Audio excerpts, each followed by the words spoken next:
శ్రమించేవాడు ఎక్కడైనా జీవించగలడు.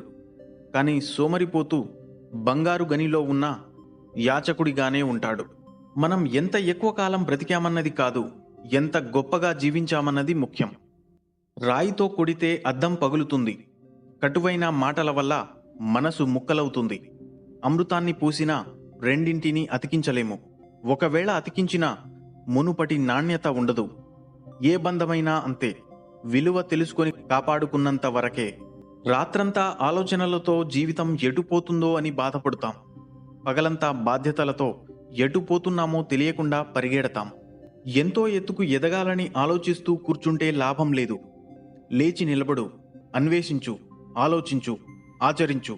అప్పుడే అసాధ్యాలు కూడా సుసాధ్యం అవుతాయి, అద్భుతాలు జరుగుతాయి. సాధించాలనే సంకల్పం బలంగా ఉంటే విశ్వం మొత్తం మనకు అనుకూలంగా మారి మనకు సహకరిస్తుంది.